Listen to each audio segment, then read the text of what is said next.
আচ্ছা, ক্লাস 12 আমাদের রোগ স্বাস্থ্য চ্যাপ্টারের লাস্ট পার্ট, যেটা বয়ঃসন্ধি এবং ডাক ও ডাকের অপব্যবহার, এই জায়গাটা বাকি রয়ে গেছিল। আমি কদিন একটু তোমাদের কন্টিনিউ ছিলাম না, ডিসকন্টিনিউ হয়ে গেছিলাম। তার কারণটা অনেকেই জানো বা বলেছি বা তোমাদেরকে মেসেজ করেছি অনেককে, যে এইচএসে তোমাদের যাদের দাদারা ছিল তাদের খাতা এসে যাওয়ার জন্য প্রায় 100টার মতো খাতা দেখতে হয়েছে, প্রায় আরও কিছু, বিশেষ করে 100টার ওপর প্রায় স্ক্রুটনি করতে হচ্ছে, যে কারণে একটু ডিলে হয়েছে তোমাদের কাজে। কারণ কদিন একটু রাত জেগেও আমাকে খাতাগুলো শেষ করতে হয়েছে। তার উপর আবার দুটো প্রাকৃতিক বিপর্যয় বড় বড়, মানে কালবৈশাখী, যেটা আমফানের থেকেও বড় হয়েছে। আজকেই আমার কারেন্ট এসছে, ঠিক আছে। 3 দিন প্রায় কারেন্ট ছিল না, যে কারণে কাজও করতে পারিনি। যাই হোক, প্রাকৃতিক বিপর্যয়, সেখানে তো কিছু করার নেই। যাই হোক, আমি তোমাদের বয়ঃসন্ধি এবং ডাক এবং ডাকের অপব্যবহার, এই জায়গাটা একটু গুরুত্বপূর্ণ। কারণ হঠাৎ করে তোমাদের রোগ ও স্বাস্থ্য চ্যাপ্টারের সাথে এই জায়গাটা কেন ঢোকানো হয়েছে। তা বয়ঃসন্ধি সংক্রান্ত বিষয় নিয়ে তোমাদের এইটাও আগে পড়েছো, যে সেখানে কিন্তু তোমাদের বয়ঃসন্ধি বা অ্যাডোলেসেন্স কাকে বলা হয় সেটা জেনেছো। অর্থাৎ এক কথায় শৈশব পেরিয়ে যখন তোমাদের যৌবন আসছে, যেটা কি বলা হচ্ছে বয়ঃসন্ধিকাল বা অ্যাডোলেসেন্স। তা এই অ্যাডোলেসেন্স স্টেজ, বিশেষ করে তোমাদের যারা 12-এ পড়ছো তারা তো জানো যে এই সময়টা হচ্ছে একটা গুরুত্বপূর্ণ সময়। কারণ এরপরে তো তোমাদের প্রাপ্তবয়স্ক এবং শৈশবের মাঝামাঝি স্টেজে দাঁড়িয়ে আছো, দুটো সন্ধিক্ষণে দাঁড়িয়ে আছো, যে কারণে এটাকে বয়ঃসন্ধি বলা হয়েছে, অ্যাডোলেসেন্স স্টেজ। তা এই সময় কিন্তু শরীরে ইস্ট্রোজেন, প্রোজেস্টেরন, টেস্টোস্টেরনের মাত্রা বাড়তে থাকে, যে কারণে অনেক সময় অনেক অ্যাডভেঞ্চারাস মুভমেন্ট দেখা যায় ছাত্রছাত্রীদের মধ্যে, এবং কোনো কিছু করার টেন্ডেন্সি, দ্রুত ডিসিশন নিয়ে ফেলা, ঠিক আছে, বুঝে না বুঝে, এগুলো তো চলতেই থাকে। এগুলো বয়ঃসন্ধির একটা বৈশিষ্ট্য। যে কারণে এই সময়টাই স্কুল কলেজ লেভেলে বা কলেজ লেভেলে তোমরা যাবে এবং পরের বছরই, এবং যে কারণে এই সময়টাতে ড্রাগ এবং তাদের অপব্যবহার কীভাবে চলে আসে, যে কারণে এটা সাবধান করার জন্য এই জায়গাটা তোমাদের পাঠটা ঢোকানো হয়েছে। এটা খুব গুরুত্বপূর্ণ জায়গা একটা। তা যাই হোক, ড্রাগের প্রকারভেদ এবং ড্রাগ কি এবং তার অপব্যবহারটা কি, ঠিক আছে, ড্রাগ অ্যাডিক্টেড কাদেরকে বলবো বা তাদেরকে কীভাবে স্বাভাবিক সামাজিক জীবনে ফিরিয়ে আনা যায়, সেসব সম্বন্ধে আলোচনা করা হয়েছে। তো বয়ঃসন্ধি কাকে বলে, তা হুয়ের সংজ্ঞা অনুযায়ী বয়ঃসন্ধিকাল, সেটা তোমরা পড়ে নেবে, এগুলো নিয়ে আমি আর ডিটেলস যাচ্ছি না, এগুলো পড়লেই বুঝতে পারবে, খুব সাধারণ জিনিস। আমি মেনলি ড্রাগ এবং তাদের বিষয়টা নিয়ে আলোচনা করবো। অ্যাকচুয়ালি তোমরা দেখে থাকবে যে ওষুধের দোকানগুলোকে বলা হয় ড্রাগিস্ট অ্যান্ড কেমিস্ট। অ্যাকচুয়ালি বলা যেতে পারে যে উপক্ষার, কিছু কিছু উদ্ভিদের উপক্ষার, যেমন আফিম ধরো, এই আফিমের যে উপক্ষার, সেই সকল উপক্ষার দিয়ে অ্যাকচুয়ালি কিন্তু ওষুধ তৈরি হয়।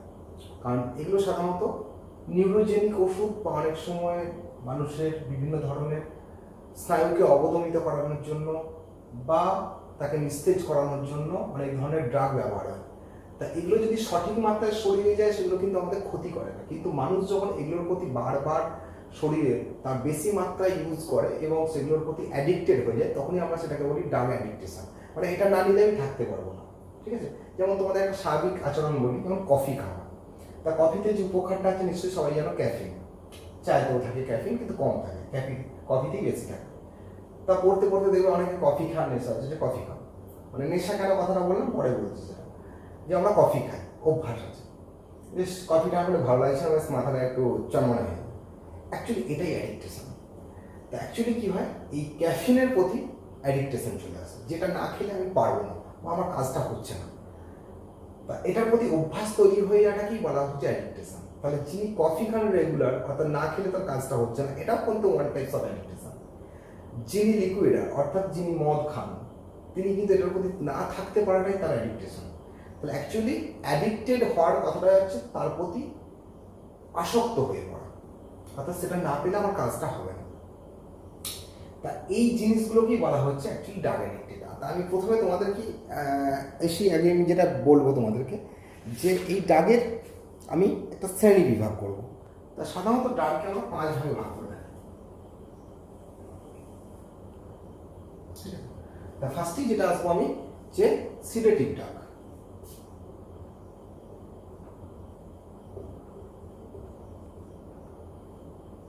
ট্রাঙ্কুলাইজার,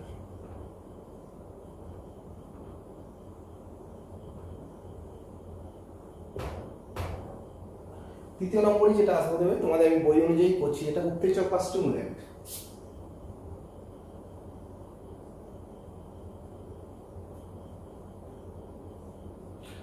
চতুর্থ নম্বরে যেটা দেওয়া আছে দেখবে যে ওপিয়েট।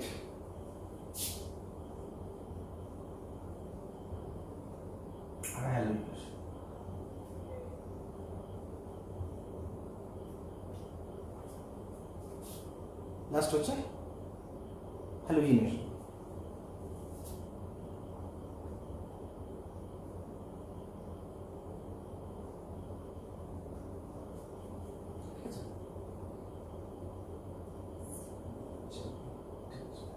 এই 5 প্রকার ডাককে আমাদের শ্রেণীবিভাগ করা হয়েছে: sedative, tranquilliser, stimulant, opiate and hallucination. তা এই যে 5 প্রকার ড্রাগ আছে, এই 5 প্রকার ড্রাগ কি, তাদের উদাহরণ কি, বা সেগুলো আমাদের শরীরে গেলে তারা কি এফেক্ট করে, বা তার প্রতি মানুষের কি করে আসক্ত হয়ে পড়ে, সেগুলোর সম্বন্ধে আমরা আলোচনা করব। তার আগে বিশেষ কিছু আলোচনা আছে, আমি সেগুলো একটু তোমাদের বইকে ফলো আপ করতে বলবো। আমি একটু বলছি, শুনবে মন দিয়ে, মানে এগুলোকে আলাদা করে বোঝানোর দরকার নেই। তা আমি একটু বই থেকেই ফলো আপ করে তোমাদেরকে বলছি। তাই এই 5 প্রকার যে ড্রাগ সম্বন্ধে আমি পরে আলোচনা করছি, বা উদাহরণগুলো আমি তখনই বলবো। তা আমি আগে ফার্স্ট বলি যে ড্রাগের ওপর কেন আসক্তি জন্মায়, মানুষের কেন আসক্তি তৈরি হয়। তা এর একটা প্রধান কারণ হচ্ছে কৌতূহল। সাধারণত যেটা তোমাদের অ্যাডোলেসেন্ট স্টেজে বা বয়ঃসন্ধিকালে যেটা প্রধান হয়, সেটাই হচ্ছে কিন্তু এই কৌতূহল।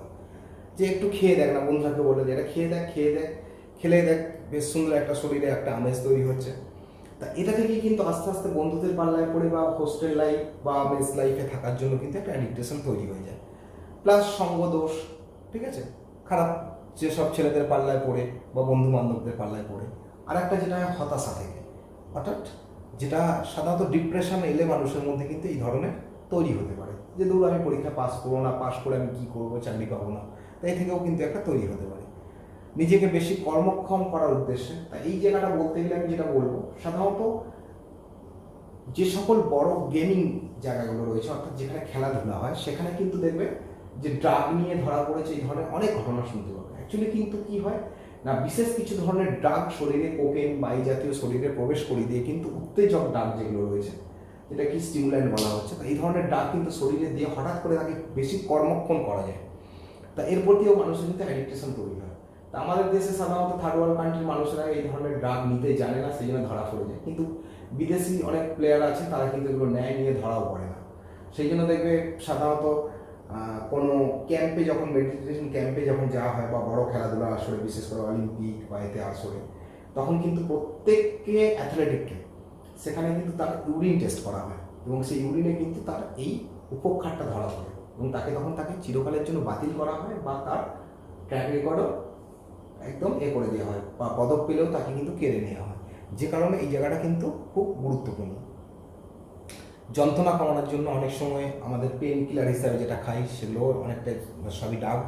পারিবারিক অভ্যাসবশত যদি কারো বাবা মা বা পরিবারের অন্য ব্যক্তিরা কিন্তু এই ধরনের অ্যাডিকটেশনে থাকে, সে দেখি অনেকে শেখে।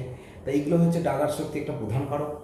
আর মাদক নির্ভরতা যারা তৈরি হয়, তাদের মধ্যে কিছু লক্ষণ প্রকাশ পায়। সাধারণত ওজন কমে যাবে, খাবারের প্রতি আসক্তি নষ্ট হবে, ঠিক আছে, একটা আলো ভালো ভাব থাকবে, চোখ লাল হয়ে থাকবে, দৃষ্টিতে অস্বচ্ছতা থাকবে, কথার মধ্যে জড়তা থাকবে, কোনো কিছুর প্রতি আগ্রহ নষ্ট হবে, ঘুম না হওয়া, রাত জেগে বেশি রাত জাগা, উদ্বেগ, তারপর হচ্ছে আলস্য বা কর্মবিমুখতা দেখা যাবে, হতাশা দেখা যাবে, ডিপ্রেশন। বিশেষ করে যারা ড্রাগ নেয়, এই ড্রাগের এফেক্ট কেটে যাওয়ার পর তাদের মধ্যে একটা বিশাল বড় ডিপ্রেশন আসে।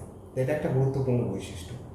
অত্যধিক ঘাম দেওয়া, ঠিক আছে, স্মৃতিভ্রম হওয়া, তা ড্রাগ নেওয়া অবস্থায় সে কাকে কী বলেছে সেগুলো ভুলে যায়, ঠিক আছে, একাকিত্ব পছন্দ করবে, বাড়ি থেকে টাকা পয়সা জিনিসপত্র নিয়ে পালিয়ে যাবে, বা চুরি বা এই ধরনের প্রবণতা দেখা দেবে।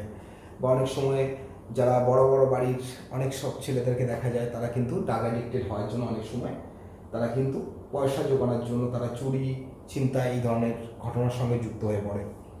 তা যাই হোক, ড্রাগ আসক্তির ওপর জন্মানোর কারণগুলো তো বললাম। তা কী কী কারণে হতে পারে, বা এগুলো তোমাদের ডিটেলস দেওয়া আছে, দেখবে একটা ছকের আকারে, সেগুলো একবার পড়বে। ড্রাগ আসক্ত লোকের যে ড্রাগ বন্ধ করলে কী হবে, উইথড্রল করলে কী হবে, তাদের কিন্তু অনেক সময় তাদের মধ্যে কিন্তু এটা, যারা ড্রাগ অ্যাডিক্টেড হয় পুরোপুরি, তাদেরকে যদি একদমই ড্রাগ ছেড়ে দেওয়া হয়, তারা কিন্তু আরও রোগগ্রস্ত হয়ে পড়বে, যে কারণে ড্রাগ উইথড্রয়ালের কিছু নিয়ম আছে। যারা ট্রিটমেন্ট করে বা কাউন্সিলিং করে তাদের ক্ষেত্রে এগুলো তারা একটা নির্দিষ্ট নিয়ম মেনে এটা করা হয়, আস্তে আস্তে করে ছাড়াতে হয়। যা সাধারণত যেগুলো ড্রাগ বন্ধ করলে একটা শীত ভাব থাকবে, অস্বস্তি থাকবে, শ্বাসকষ্ট হবে, চোখ দিয়ে জল পড়বে, কাঁপুনি হবে, নার্ভ হাত পা যেটা হচ্ছে কাঁপতে পারে, ক্ষুধামন্দ দেখা দেবে, খাওয়ার হজম হবে না, অনেক সময় বেশি ঘুম হবে, হাতে পায়ে একটা অলসতা আসবে, জ্বর থাকবে। আর চিকিৎসা সাধারণত যেটা করা হয় যে সহানুভূতি দিয়ে এদেরকে সাধারণত ডাক্তারের কাছে নেওয়া হয়। ডাক্তারের কাছে নিয়ে যাওয়ার পর সাধারণত তাদেরকে ডিটক্সিফিকেশন করা হয়, যে কোন ব্যক্তি ড্রাগ নিচ্ছে এবং তাদের ট্রিটমেন্টের উপযুক্ত তাদেরকে চিহ্নিত করে তাদের সাধারণত পরিবার থেকে আলাদা করে কোনো ক্যাম্পে রাখা হয় এবং সেখানে তাদেরকে কোনো কাজের সঙ্গে যুক্ত করা হয় বা কোনো ব্যক্তিদের সংস্পর্শে নিয়ে এসে সেই অভ্যাস থেকে তাদেরকে বিরত করা হয় এবং আস্তে আস্তে এটা করতে হয় ডিটক্সিফিকেশনটা। তা সেই জন্য ড্রাগাটক্সির ক্ষেত্রে ডিটক্সিফিকেশন একটা খুব গুরুত্বপূর্ণ জায়গা চিকিৎসা। তা যাই হোক, আচরণ ভিত্তিক কিছু চিকিৎসাও থাকে, তার অভ্যাস চেঞ্জ করা, তাকে অন্য কাজে ইনফ্লুয়েন্স করা, ঠিক আছে। এবং যদি ঘুম না হয় তার জন্য বিভিন্ন ধরনের নিয়ম, হ্যাঁ, বা ব্যায়াম, তাই এই ধরনের ফিজিক্যাল এক্সারসাইজ সেগুলোকে অভ্যাস করে তোলা, কোনো কাজের সঙ্গে এনগেজ করা থাকে। তো যাই হোক, তার মধ্যেই আমি চলে আসবো আগে একটা মদ বা মাদকাসক্তি। যদিও মদ হচ্ছে আমাদের খাদ্য উপাদান, তা মদের সংজ্ঞা তো নিশ্চয়ই জানো, ethyl alcohol and methyl alcohol. যদিও মিথাইল অ্যালকোহল খাওয়া হয় না, এটা বিষাক্ত পদার্থ। Ethyl alcohol C2H5OH। তা এই ইথাইল অ্যালকোহল সেটা বিভিন্ন রূপে মানুষ পান করে মদ রূপে। তা যেমন বিয়ার হয়, তাদের মধ্যে আবার ভাগ আছে, লাইট বিয়ার বা যেটাকে ল্যাগার বিয়ার বলা হয়, স্ট্রং বিয়ার হয়, ধানি বিয়ার হয়। এদের আবার মদের পার্সেন্টেজ থাকে, মানে অ্যালকোহলের একটা 3 থেকে 4%, একটা 5 থেকে 7%, একটা 7.5%-এর ওপরে থাকে। হালকা মদ হয়, লাইট বিয়ার, ওয়াইন যেগুলোকে বলা হয়, সাধারণত আঙুরের নির্যাস থেকে তৈরি করা হয়। মাঝারি হয়, সেগুলোর পার্সেন্টেজ সাধারণত 50%-এর মধ্যে থাকে, 15%-এর মধ্যে। আর যেগুলো সাধারণত হুইস্কি, ভদকা, জিন এই ধরনের যে সকল হয়, সাধারণত 37%-এর ওপরে থাকে। আর দেশীয় পদ্ধতিতে যেগুলো তৈরি হয় সেগুলো তো জানোই, দেশি মদ তাদের কোনো পার্সেন্টেজের ঠিক থাকে না, যে ফার্স্ট কার্ড, সেকেন্ড কার্ড এইসব বলে। তো অ্যাকচুয়ালি পাতন পদ্ধতির সময় প্রথম যে অ্যালকোহলটা পাওয়া যায় সেটার পার্সেন্টেজ স্বাভাবিকভাবে অনেক বেশি হয়। তাই মদ কিন্তু স্বাভাবিকভাবে যখন অল্প পরিমাণে খাওয়া হয় সেটা কিন্তু খাদ্যবস্তু, কিন্তু যখন এটার প্রতি আসক্তি জন্মায় তখনই তাকে বলা হচ্ছে মাদকাসক্ত। তাই মাদকাসক্তের অনেক ভাগ আছে, ক্যাটাগরি আছে, যেমন alpha, beta, gamma, delta, epsilon. Actually কিছুই নয়, কোন ব্যক্তি কী পরিমাণে খায় তার উপর ডিপেন্ড করছে, এটা ভাগ করা হয়েছে ক্যাটাগরিতে। তা তাদের ক্ষেত্রে কিছু কিছু লক্ষণও আলাদা আলাদা দেখা যায়। যারা অল্প খায় তাদের ক্ষেত্রে তেমন কোনো শরীরের প্রভাব থাকে না। বিটা যারা হয় তাদের ক্ষেত্রে যেমন লিভার সিরোসিস হতে পারে, গ্যাস্ট্রাইটিস হতে পারে, নিউরাইটিস হতে পারে। যারা গামা ক্যাটাগরির হয় তাদের ক্ষেত্রে কী হয়, অনেক ধরনের মানসিক অবসাদ আসতে পারে, আসক্তি জন্মে যাওয়ার ফলে তারা কিন্তু ছেড়ে আসতে পারে না, একটা অস্বস্তিকর পরিবেশে তৈরি হয়। ডেল্টা হলে কী হবে, যে এরা মদ্যপান ছাড়লেও তাদের একটা অস্বস্তি থাকবে, কারণ এখান থেকে তারা বেরিয়ে আসার জায়গা থাকে না। আর যারা এপসাইলন পুরোপুরি লালসা জন্মে যায়, এটা ডিপসামিয়া বলা হচ্ছে মদ্যপান জন্মানোর কারণে। তা বেশিরভাগ ক্ষেত্রে মদের আসক্তি সেটা একদম গামা আর ডেল্টা লেভেলটাকেই তোমাদের বলা হয়েছে। আর সাধারণত মদ্যপানের ফলে কি ঘটে, এটা তোমাদের একটা কোশ্চেন হতে পারে, যে মদ্যপানের ফলে কি কি লক্ষণ দেখায়। তা এটা নিয়ে তোমাদের আগে একটা নোট দিয়েছি, দেখবে আমি কিছু টার্মস ইউজ করেছি ওখানে, লিভার সিরোসিস, সাইকোসিস, সাইকোপ্যাথি বা কার্ডিওমায়োপ্যাথি এসব নিয়ে আলোচনা করেছি, ঠিক আছে। সেখানে কিন্তু এগুলো সম্বন্ধে বলা আছে। অ্যাকচুয়ালি যেটা ক্ষতি হয় শরীরে, একটা হচ্ছে আমাদের ডাইজেস্টিভ সিস্টেমের প্রবলেম, একটা সেন্ট্রাল নার্ভাস সিস্টেমের প্রবলেম, আর কিছু অন্যান্য লক্ষণ দেখা যেতে পারে, আর কিছু সামাজিক জটিলতাও থাকে। সাধারণত এখন তো দেখতেই পাবে যে গাড়ি চালানো, ড্রাইভ করা মদ্যপান করে, সেটা অ্যাক্সিডেন্টের প্রধান কারণ, এটা সামাজিক কারণের মধ্যে পড়ে, ঠিক আছে। তারপর কিছু কিছু ক্ষেত্রে দারিদ্রতা আসবে, কারণ জিনিসপত্র বিক্রি করে মদ খাওয়ার প্রবণতা, ওষুধের ওপর নির্ভরশীলতা তৈরি হয়ে যায়, দুর্নীতিমূলক কাজ, মদ খেয়ে তাদের মধ্যে একটা মানসিক অবস্থায় না থাকার কারণে দুর্নীতিগ্রস্ত হয়ে পড়া, এই ধরনের জিনিসগুলো দেখা যায়। আর দূর করার জন্য যেটা বললাম যে ডিটক্সিফিকেশন, অর্থাৎ যারা থাকবে সেই সব ব্যক্তি তাদের লক্ষণ দেখেই বোঝা যায় মাদকাসক্ত, তাদেরকে কাউন্সিলিং করা, করে তাদের মধ্যে আলাদা করে চিকিৎসার ব্যবস্থা করা বা ডিটক্সিফিকেশন করা, এবং মানসিক এবং ব্যবহারগত পরিচর্যা করলে এদেরকে কিন্তু স্বাভাবিক সামাজিক জীবনে আবার নিয়ে আসা যায়। তা এটা কিন্তু খুব গুরুত্বপূর্ণ জায়গা, যে মাদকাসক্ত দূর করার জন্য ডিটক্সিফিকেশন করে। তো তুমি অনেক সময় তোমাদের রাস্তাঘাটে থেকে অ্যাড দেওয়া থাকে যে গোপনে মদ ছাড়ানো, অ্যাকচুয়ালি কিছুই না, এটা ট্রিটমেন্ট। সেখানে কি করা হয়, তাকে কাউন্সিলিং করা হয়, কেন সে মাদকাসক্ত হয়েছে সেটাকে চিহ্নিত করা, সেই জায়গাটাকে রিকভারি করা, এবং সে যে অ্যাডিকটেশনটা আছে সেটা থেকে তাকে বার করে নিয়ে আসা, একটা কাজের মধ্যে রাখা, অভ্যাস তৈরি করা, ফলে কি হয়, সে মাদকাসক্ত থেকে বেরিয়ে আসতে পারে। তো যাই হোক, আমি তোমাদের মেনলি যে কথায় চলে আসবো, যে সিডেটিভ, ট্রাঙ্কুলাইজার, স্টিমুল্যান্ট, ওপিয়েট, আর যেটা হচ্ছে হ্যালুসিনোজেন। তো এই হ্যালুসিনোজেন ড্রাগ বা এই যে ড্রাগগুলোর প্রকারভেদ রয়েছে, সেই প্রকার ড্রাগগুলো কী অ্যাকচুয়ালি, উপকারগুলো কী। তা তোমাদের বই অনুযায়ী দেখবে তোমাদের একটা এখানে মিস করা আছে, সেটা হচ্ছে অ্যাকচুয়ালি ট্রাঙ্কুলাইজার। যারা সামরা বই থেকে খেয়াল করছো, যেমন ট্রাঙ্কুলাইজার ড্রাগটার সম্বন্ধে ডিটেলস কিছু দেওয়া নেই। তোমরা এটাকে এই জন্য আমি বলবো ছায়ার বইকে ফলো আপ করবে, বা প্রথমের দিকে যে লিস্টটা আছে সেখানে কিন্তু তার উদাহরণটা পাবে। তো যাই হোক, আমি টোটালটাই বলে দিচ্ছি তোমাদেরকে। তো সিডেটিভ ড্রাগের মধ্যে প্রধান যেটা আছে সেটা হচ্ছে তোমাদের অ্যাকচুয়ালি বারবিচুরেট। তা বারবিচুরেট কি, অ্যাকচুয়ালি এটা একটা ঘুমের ওষুধ। তা সাধারণত বারবিচুরেট বলতে, ঘুমের ওষুধ বলতে যেটা হয় অ্যালপ্রাজোলাম। এই অ্যালপ্রাজোলাম মলিকুলের মধ্যে এই বারবিচুরেটটা থাকে। তা এটা একটা গুঁড়ো বা ডাস্ট হয়। তো এই ডাস্টটা কিন্তু সাধারণত উপকার মানেই মনে রাখবে একটা তিতো ভাব থাকে, ঠিক আছে। তা সেই যেটা হচ্ছে তোমার ঘুমের ওষুধ, যারা কন্টিনিউ খায় তারা কিন্তু এটা না পেলে কিন্তু আর ঘুমোতেই পারে না, একটা অভ্যাস তৈরি হয়ে যায়। এবার এটাও কিন্তু একটা ওয়ান টাইপ অফ অ্যাডিকটেশন। যাই হোক, বারবিচুরেট যেটা করে মস্তিষ্কের ক্ষতি সাধন করতে পারে বেশি মাত্রায়, আর অনেক সময় অনেকে বেশি ডোজে খেয়ে ফেলে, সেটা কিন্তু ডাইরেক্টলি তাদের কিন্তু চিরনিদ্রায় চলে যেতে পারে, অর্থাৎ কোমায় চলে যেতে পারে। তো যে কারণে কিন্তু বেশি মাত্রায়, ওই জন্য তুমি ঘুমের ওষুধদের দোকান থেকে প্রেসক্রাইব ছাড়া পাওয়া যায় না বা দেওয়া হয় না। তো যাই হোক, এটা রক্তে মিশে যেয়ে কিন্তু আমাদের স্নায়ুতন্ত্রকে ডিপ্রেসড করে, এবং সেখান থেকে কিন্তু শিথিলতা আনে, এবং মানুষ ঘুমিয়ে পড়ে। আর এরপরে যেটা আছে ট্রাঙ্কুলাইজার জাগের কথা বলবো। ট্রাঙ্কুলাইজার জাগ মানে হচ্ছে এই সমস্ত ডাকগুলো কিন্তু মানসিক যন্ত্রণা এবং উদ্বিগ্নতাকে হ্রাস করে, ট্রাঙ্কুলাইজ করে। তো ট্রাঙ্কুলাইজার একটা গুরুত্বপূর্ণ হচ্ছে ভ্যালিয়াম হয়, মদ হয়। তোমাদের বই অনুযায়ী অ্যাকচুয়ালি মদ উদাহরণ দেওয়া হয়েছে। তা আমি কিন্তু তোমাদেরকে লেখার সময় ট্রাঙ্কুলাইজারের উদাহরণে মদ ইউজ করতে বারণ করবো, ঠিক আছে। মদটা লিখবে না, সাধারণত ভ্যালিয়াম করবে। এছাড়া যেটা সর্পগন্ধা থেকে পাওয়া যায় রেজারপিন, ঠিক আছে।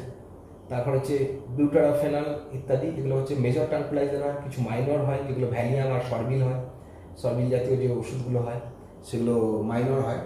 তো যাই হোক, যারা নিউরোর ওষুধ খায় তারা ভ্যালিয়াম মলিকুল তো অবশ্যই গুরুত্বপূর্ণ, কারণ এটা ওষুধ হিসাবেই মার্কেটে পাওয়া যায়, এরও প্রভাব থাকে। তো মানসিক রোগ নিরাময়ে এগুলোকে খুব গুরুত্বপূর্ণ হিসাবে ব্যবহার করা হয়, কিন্তু যখনই এটা ডোজের ওপরে খাওয়া হবে সেটাই কিন্তু অ্যাকচুয়ালি অ্যাডিকটেশন। তা উগ্রতা, চঞ্চলতা কমায়, ঠিক আছে। আর মাইনর ট্রাঙ্কুলাইজারগুলো যেটা হচ্ছে প্রশান্তি আনে, যেটা হচ্ছে অস্থি সংলগ্ন পেশি শিথিল করে, তন্দ্রাচ্ছন্ন ভাব নিয়ে আসে, যে কারণে নিউরো পেশেন্টদেরকে কিন্তু এই ধরনের ভ্যালিয়াম জাতীয় মলিকুল কিন্তু খাওয়ানো হয়। আর এরপরেই যেটা চলে আসবো তোমাদের ওপিয়েট। তা ওপিয়েট সম্বন্ধে একটু ডিটেলস বলবো এই কারণে, কারণ ওপিয়েট হচ্ছে খুব গুরুত্বপূর্ণ তিনটে ড্রাগ সম্বন্ধে বলা হচ্ছে এখানে। আফিম। তা আফিম মানে অ্যাকচুয়ালি যেটা হচ্ছে পপি গাছ, মানে প্রস্ত গাছ, নাম শুনেছি নিশ্চয়ই। তার যে ঢুলিটা হয়, তা বইতেও ছবি পাবে দেখতে। তো এই ঢুলি থেকে এক ধরনের আঠালো পদার্থ বেরোয়, যেটা হচ্ছে সাধারণত একটু দুধের মতন হলদেটে ভাব থাকে, এটা কি শুকিয়ে নিয়ে কিন্তু আফিম তৈরি হয়। তা সদ্য যে আফিম হয় সেটা স্বাদে তেতো হয়, কিছুক্ষণ এটা বায়াতে থাকলে কালো হয়ে যায়। আর এই আফিম থেকে বা এই যে রসটা থেকে প্রায় 25 প্রকার অ্যালকালয়েড পাওয়া যায়, যার মধ্যে মরফিন, কোডেন, থেবাইন ইত্যাদি প্রচুর নার্কোটিক ড্রাগ এখান থেকে পাওয়া যায়। তো এই আফিম কিন্তু নার্কোটিক জাতীয় পদার্থ এবং কেন্দ্রীয় স্নায়ুতন্ত্রের উপর কাজ করে। তাই এখানে একটা দেখবে তোমাদের ডাটা দেওয়া আছে যে 2 গ্রাম আফিম কিন্তু মানুষের মারণ ক্ষমতা রাখে, আর 0.2 গ্রাম মরফিন আর 0.5 গ্রাম কোডেন কিন্তু মারণ মাত্রা তৈরি করতে পারে। আর সাধারণত যেটা বলা হয় এখানে, এটা বইয়ের বাইরের কথাই বলছি, যে আফিম কিন্তু বা অ্যাকচুয়ালি ওপিয়ামকে বলা হয় ড্রাগের সেরা ড্রাগ আর কি, কারণ এখান থেকে প্রায় 25 প্রকার অ্যালকালয়েড পাওয়া যায়। আগেকার দিনে অনেকে দেখবে আফিম খেত, বা পশুদেরকে মাঠে কাজ করানোর জন্য তাদেরকে আফিমের ঢুলি ভেজানো জল খাওয়ানো হতো, যাতে করে তারা ব্যথা বুঝতে না পারে, ঠিক আছে। তা কাজের জন্য তাদেরকে আফিম খাওয়ানো হতো। আগেকার দিনে পশুদেরকে নিয়ে কাজ করানোর সময় এগুলো তো প্রচুর প্রচলিত ছিল, তা মানুষও প্রচুর দেবে খেত, বা কারুর দাদু বা এইসব লেভেলের শুনে থাকবে যে আফিম খেত তারা। আর এরপরে যেটা আছে হেরোইন, এটা একটা ব্রাউন সুগার নামে পরিচিত, রাসায়নিক নাম আছে একটা ডাই অ্যাসিটাইল মরফিন। তা মরফিন থেকে অ্যাসিটাইলেশন পদ্ধতিতে তৈরি করা হয়েছে। তা তোমাদের কেমিস্ট্রিতেও এটা পাবে অ্যাসিটাইলেশন পদ্ধতি। এই সমস্ত প্রকার ড্রাগের মধ্যে হেরোইনের আসক্তি হচ্ছে সবচেয়ে মারাত্মক। সাধারণত যারা হেরোইন নেয়, হেরোইন তিনভাবে নেওয়া যায়। একটা হচ্ছে তোমার পুড়িয়ে নেওয়া যায়, মানে অ্যাকচুয়ালি কাগজের ওপর রেখে নিচে আগুন দিয়ে দেবে, পুড়িয়ে নেয়। অনেক সময় দেখবে কাগজের নোট তার উপর রেখে পুড়িয়ে নেয়। অনেক সময় এটাকে ইঞ্জেকশনের মাধ্যমে নিতে পারে তরল আকারে, আবার কিছু কিছু ক্ষেত্রে এটাকে গুঁড়ো আকারে নাক দিয়ে সেবন করে, নস্যির মতন করে টেনে নিতে পারে। তা এটা মারাত্মক কিন্তু প্রভাব রাখে আমাদের শরীরেতে। যাই হোক, এই তিনটে ড্রাগের মধ্যে কিন্তু হেরোইন বা আফিমের পরে হেরোইন হচ্ছে সবথেকে গুরুত্বপূর্ণ। আর এরপরে যেটা আসলো মরফিন। আর আফিমের ক্ষেত্রে, এই হেরোইনের ক্ষেত্রে যেটা একটু বলে নিই, যে সেটা কিন্তু একটা প্রথম যখন শরীরের মধ্যে প্রভাব থাকে এটা প্রচণ্ড কিন্তু তাদের মধ্যে একটা আনন্দ নিয়ে আসে, কিন্তু এটার পরেই একটা ডিপ্রেশন আসে এবং 3-4 ঘন্টা এটা স্থায়ী হয়। তারপর কিন্তু সে নিজেকে সুসাইড করতে চায় এবং নিজের কাজের প্রতি সে নিজেকে দুঃখ প্রকাশ করে এবং তার মধ্যে একটা ডিপ্রেশন আসে। এই ডিপ্রেশনের কারণে কিন্তু তার মধ্যে সুসাইড করার টেন্ডেন্সি চলে আসে। আর মরফিন হচ্ছে এটা আফিম থেকেই পাওয়া যায়, একটা গুরুত্বপূর্ণ ব্যথানের নিরাবরণকারী তোমার ওষুধ হিসাবে পাওয়া যায় এবং এর থেকেও আসক্তি জন্মায় এবং আফিমের মতনই এটা কাজ করে। এরপরে যেটা আসলো স্টিমুলেন্ট। এই স্টিমুলেন্ট ড্রাগের মধ্যে কথাই একটু আগে বলছিলাম, যেটা কোকেন। কোকা গাছ থেকে পাওয়া যায়, এরিথ্রক্সিলাম কোকা থেকে পাওয়া যায় এটা কোকেন। জাভা, ভারতবর্ষ, আমেরিকার মতন জায়গায় কোকা প্রচুর তৈরি হয়। তা অনেকের নাম শুনে থাকবে কোকা কোলা, অ্যাকচুয়ালি এখানেও কিন্তু তোমাদের কোকেনের গুঁড়োকে ইউজ করা হয়। তো এটাও কিন্তু ওয়ান টাইপস অফ ড্রাগের মধ্যে পড়ে এবং যার জন্য এর প্রতি আসক্তি জন্মায়। আর কোকেনের প্রতি আসক্তি হচ্ছে খুব গুরুত্বপূর্ণ। বেশি দিন সেবন করলে এটা আমাদের হজমের গণ্ডগোল আসে, ঠিক আছে, নিদ্রাহীনতা আসতে পারে, ক্ষুধামন্দতা আসতে পারে। নেক্সট রয়েছে যেটা ক্যাফিন। ক্যাফিনের কথা আগেও ডিটেলসে বলেছি, যে কফি গাছের বীজ থেকে পাওয়া যায়, এটাকে ভেজে ক্যাফিন তৈরি করা হয়। আর চায়ের মধ্যে প্রচুর পরিমাণে ক্যাফিন পাওয়া যায়, ঠিক আছে। এটা নিউরনের, যেটা হচ্ছে আমাদের শরীরে সাধারণত নিউরনের বিপাকে। আর যেটা রয়েছে এরপরেতে আমাদের হ্যালুজিনেশন ড্রাগ, যার মধ্যে পড়ছে এলএসডি, ভাং, গাঁজা ইত্যাদি। তাই এলএসডি এর মধ্যে খুব গুরুত্বপূর্ণ বলবো, তোমাদের কেমিস্ট্রিতেও পড়তে হবে এলএসডি। তা হ্যালুজিনেশন মানে অ্যাকচুয়ালি ভ্রম উৎপন্ন করে। মানুষ খাওয়ার পরে কিন্তু সে স্বপ্না লোকে চলে যায়, অর্থাৎ সেটা যে ভাবতে যায় যেটা, তা চরস, মারিজুয়ানা এর মধ্যে পড়ে। তাই এখানের মধ্যে গুরুত্বপূর্ণ যেটা হচ্ছে সেটা হচ্ছে এলএসডি। তা এলএসডি একটা অ্যাকচুয়ালি ছত্রাক, সাধারণত আর্গট নামক একটা ছত্রাক থেকে একটা রাসায়নিক পদার্থ পাওয়া গেছিল, যেটা আবিষ্কার করেছিলেন হফম্যান। এটা 1938 খ্রিস্টাব্দে তিনি আবিষ্কার করেন এবং 1950 খ্রিস্টাব্দে এটার কিন্তু মানুষ সেবন করার জন্য প্রথম কিন্তু ব্যবহার শুরু হয়। তা এলএসডির ফুল ফর্ম হচ্ছে লাইসার্জিক অ্যাসিড ডাইইথাইল অ্যামাইড এবং হফম্যান এটা প্রথম সিনথেসাইজ পদ্ধতিতে তৈরি করেছিলেন। তাই কিন্তু পারিপার্শ্বিকতার বা আসল রূপ মানুষের মধ্যে যখন খায় এটা থাকে না, ফলে সে স্বপ্নলোকে বিচরণ করে। ওই এক কথায় বলা যেতে পারে রাস্তাটাই তার কাছে রাজপথ, ঠিক আছে। ইটে মাথা দিয়ে শুয়ে আছে, সে ভাবে কিন্তু আমি রাজবাড়িতে শুয়ে আছি, কিন্তু যখন তার মধ্যে এই অ্যালকালয়েডসটার প্রভাব চলে যায় তখন সে বুঝতে পারে অ্যাকচুয়ালি সে একটা অন্য ভ্রম তৈরি হয়েছিল তার মধ্যে।